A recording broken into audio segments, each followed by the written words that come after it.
اس وقت سب سے زیادہ چرچا اگر کسی چیز کی ہے تو وہ فیفا ورلڈ کپ کی ہے. نیشنل میڈیا ہو, انٹرنیشنل ہو, سوشل میڈیا ہو, جدھر دیکھیں آپ ادھر فیفا ورلڈ کپ ہی نظر آ رہا ہے. حالانکہ 100 سالہ تاریخ میں کسی بھی ورلڈ کپ کی اتنی چرچا نہیں ہوئی ہے, کیونکہ ورلڈ کپ تو بہت سارے ہوئے. فٹ بال ورلڈ کپ پہلی بار نہیں ہو رہا, پہلے بھی ہوئے.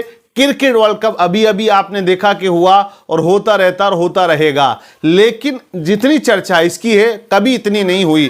اس کا ریزن, اس کی وجہ یہ ہے کہ پہلی بار اسلامک کنٹری اتنے بڑے ورلڈ کپ کا آیوجن کر رہا ہے, اس لیے زیادہ چرچا میں ہے. کیونکہ 2010 میں یہ میزبانی قطر کو سونپ دی گئی, 2014 سے اس نے تیاری کی اور چند سالوں کے اندر بہترین اسٹیڈیم بنا کے اس نے کھڑے کر دیے. لیکن جہاں پر چرچا ورلڈ کپ کی ہے وہیں پر خلنائک کا رول ادا کیا ہے ڈاکٹر ذاکر نائک کی انٹری نے. وہاں پہ ڈاکٹر ذاکر نائک کی انٹری ہوئی. آپ دیکھیں کہ میڈیا پر وہی ڈیبیٹ, وہی چرچا, وہی خرچہ اسی پہ ہو رہا ہے. حالانکہ ڈاکٹر ذاکر نائک کا معاملہ یہ ہے کہ انڈیا میں اس کو بین کر دیا گیا, وہ آ نہیں سکتا, آئے گا تو گرفتاری ہوگی, کیونکہ اس کی سپیچ کچھ ایسی تھی جو بھڑکاؤ تھی. ان کو لے کر گورنمنٹ آف انڈیا نے اس کو جو ہے بین کر دیا ہے, آتنکوادی اس کو گھوشت کر دیا گیا ہے. اس کی سپیچ کو اس طرح کا معاملہ لٹکا ہوا ہے. لیکن میں آپ کو بتا دوں, جو لوگ اسلام کو اس طرح سے پھر بدنام کرتے ہیں, کیونکہ قطر نے جو قوانین لگائے, جو نیم بنائے, ان کو لے کر بہت زیادہ یوروپ میں تو آگ لگی ہوئی ہے, دل جل رہے ہیں. کیوں ہم ان کو فالو کر رہے ہیں,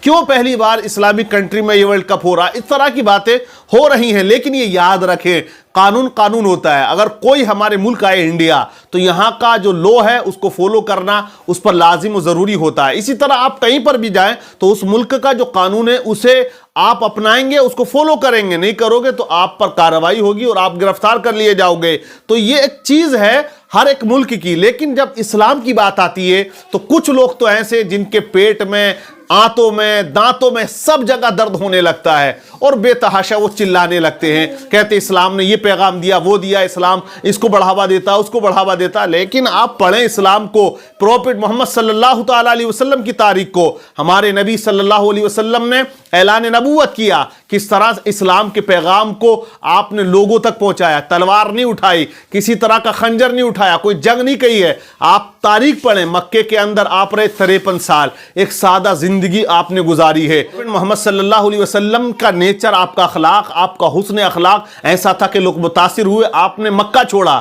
تلوار نہیں اٹھائی, ہنگامے نہیں کیا یا جنگ نہیں کی ہے. مکہ چھوڑ کر مدینہ چلے جاتے ہیں, تو مدینہ جب گئے تو جنگ کس نے کی, شروعات کس نے کی؟ مکے کے لوگ جو کفار و مشرکین تھے, جو مخالفین تھے, وہ لشکر لے کر پہنچے. مدینہ المنورہ کے قریب میں ہے بدر, وہاں اسلام کی پہلی جنگ ہوئی ہے. لیکن جب کوئی ہمیں مارنے کے لیے آئے, ہمارے ملک پر حملہ کرنے کے لیے آئے, تو ہم خاموش بیٹھیں گے؟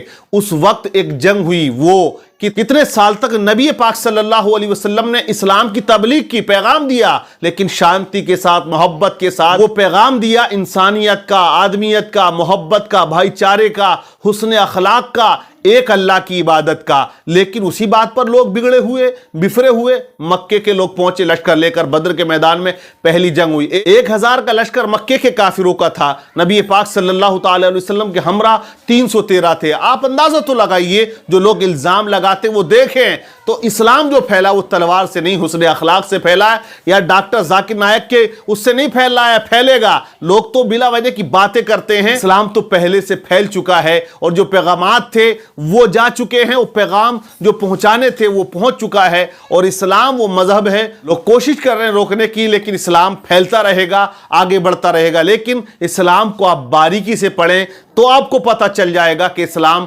کون سا مذہب ہے, کیا پیغامات دیتا ہے. جو آج الزام لگاتے ہیں بلا وجہ, وہ بالکل سراسر غلط کرتے ہیں, اور اسلام کی تعلیمات کو توڑ مروڑ کر وہ پیش کرنے کی کوشش کیا کرتے ہیں, لیکن وہ غلط ہے. ڈاکٹر لامارٹن ہے, وہ کہتا ہے کہ اگر آپ کو کسی مہان کی پہچان کرنی ہے تو اس کے اندر 3 کوالٹی ہوتی ہیں, اگر وہ ہے تو اس سے بڑا مہان کوئی نہیں ہو سکتا ہے. وہ کہتا ہے کہ مقصد بلند ہو, وسائل تنگ ہو, حیرت انگیز نتیجہ ہونا چاہیے. وہ کوالٹی اگر پوری دنیا کے اندر آپ جائزہ لیں گے, پڑھیں گے, تو وہ کوالٹی صرف محمد صلی اللہ علیہ وسلم کے اندر پائی جاتی ہے. آپ دیکھیں مقصد نبی پاک کا کتنا بلند تھا کہ اسلام پوری دنیا میں پھیلے, لوگ اللہ کی عبادت کریں. وہ مقصد اتنا بلند, وسائل کتنا تنگ تھا. مکے کے اندر ہی آپ دیکھیں کہ شب ابی طالب میں 3 سال تک آپ کو قید کر دیا جاتا ہے، نہ دانا، نہ کھانا، نہ پینا، نہ آنا، نہ جانا، مطلب آپ کو بند کر دیا، تمام بائیکاٹ کیا گیا تھا تاکہ اسلام رکے۔ لیکن نہیں، نبی پاک کا آپ مقصد دیکھیں، وسائل دیکھیں کہ اتنے تنگ ہیں کہ لوگ پتھر مارتے ہیں، راہوں میں کوڑا بچھا دیتے ہیں، آپ اگر عبادت کرتے ہیں تو لوگ عبادت نہیں کرنے دیتے ہیں، آپ چلتے ہیں تو راستوں میں کانٹے ڈال دیے جاتے ہیں، طرح طرح کی باتیں، طرح طرح کے معاملات نکل کے آئے۔ لیکن آپ دیکھیں وسائل تنگ، مقصد کتنا بلند، اور حیرت انگیز نتیجہ یہ نکلا کہ اسلام پوری دنیا میں بادل بن کر چھا جاتا ہے۔ تو سب سے مہان، سب سے بڑا اگر کوئی ہے تو وہ پروفٹ محمد صلی اللہ علیہ وسلم کی ذات ہے۔